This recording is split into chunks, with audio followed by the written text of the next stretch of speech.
In this video we are going to make another game, that is cheese chase. And once you click on the green flag, you have some instructions, and once you press the space bar with the keyboard arrow keys, you are going to play it. So with the down arrow, you can see it's basically the cheese chase. The cheese will be appearing on different places and you're gonna eat that. Once you're in touch with any of the other sprites, the game is over. And this is how it's done. So basically what we are doing is, this is cheese chase. You have some instruction menu and you press a space bar and the instruction menu will disappear.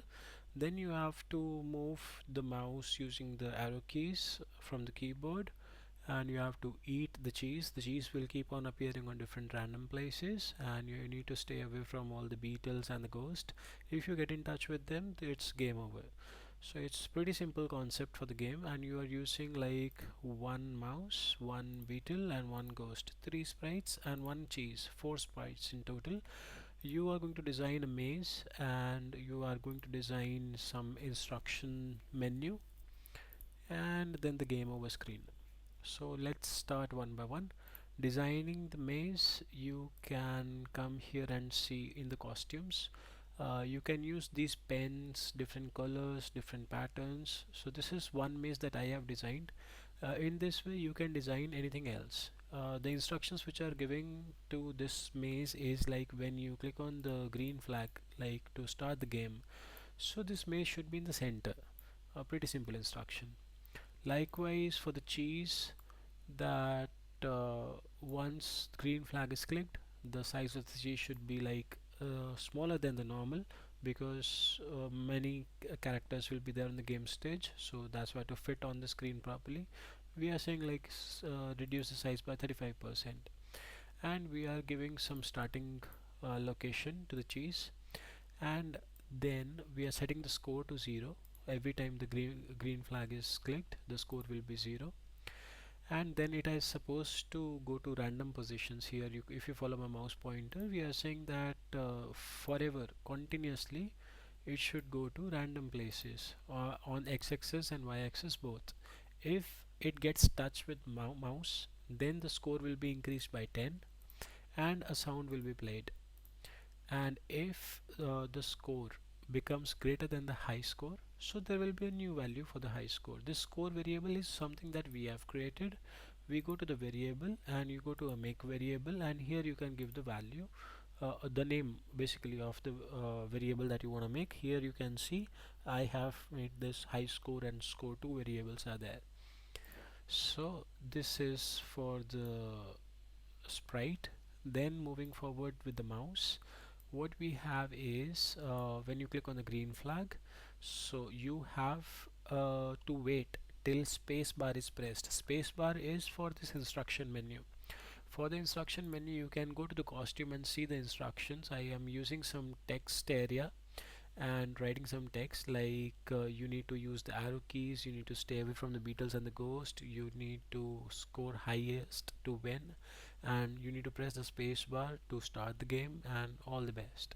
So you can add any other instruction also as per your convenience. Likewise here, if you take a look on the instruction set given to the instruction menu, what we are saying is when we click on the green flag, it has to appear, it has to go to center of the game stage. Like if I click on the green flag, you can see instruction menu is visible to me. So it has to go in front. That means whatever the other characters or the maze are available onto the game stage, they should all hide and this menu should appear on the top of them, and it should be visible. Like show means it should be visible, and then when the space bar is pressed, then it should hide. So if I click on the green flag, the instruction menu is visible, and the moment I press the spacebar key, it hides. So this is simple instruction for the sprite. And that's when the instruction come up for the mouse, that when you press the spacebar, so the size of the mouse should be reduced to 35% to fit better on the game stage. Then this is the starting position for the mouse, and then we are setting up some simple logic. Let's take a look on them one by one. That if I break it into pieces, so you can see this is a particular set for up arrow. Like if I press an up arrow key from the keyboard, so it should point in this particular direction, it should move a little steps, and if it is touching the maze, it should get -5 steps back. So this same instruction has to be followed for all the four keys. Like if I press the down arrow, then also the same instruction you can see. If I press the right arrow, then also the same instruction as you can see. Likewise, if I press the left arrow, then also the same instructions. So these simple four instructions you need to understand, that if I'm pressing the up arrow, it is facing towards 0 direction.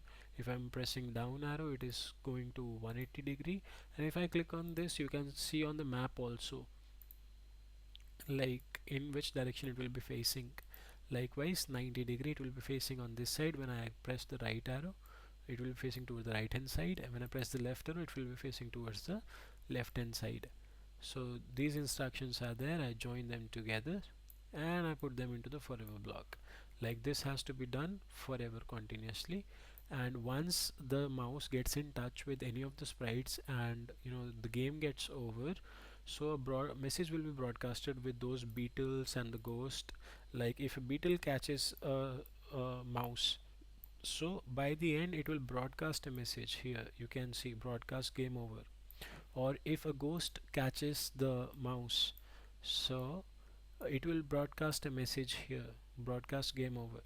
So when this message will be broadcasted and the mouse will receive this message, so it will not do anything, it will stop everything.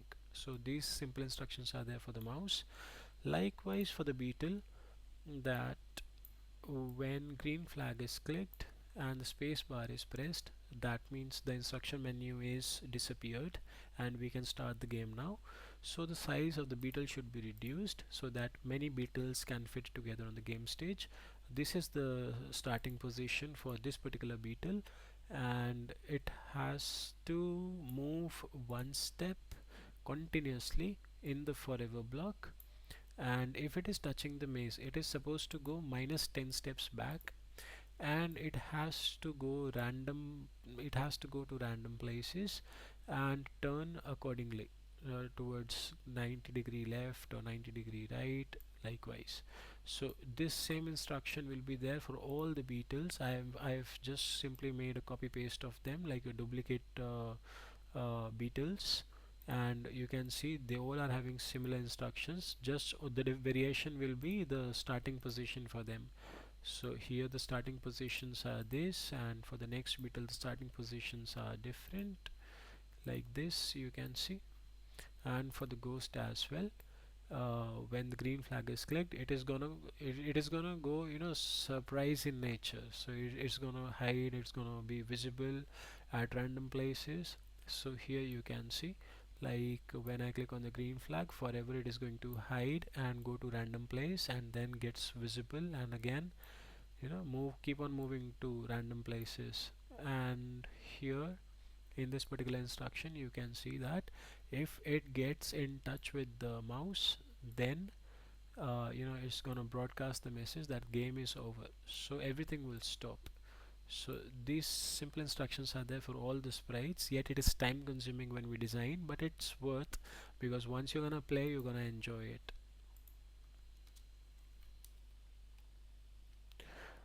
So like this, just keep on eating the cheese.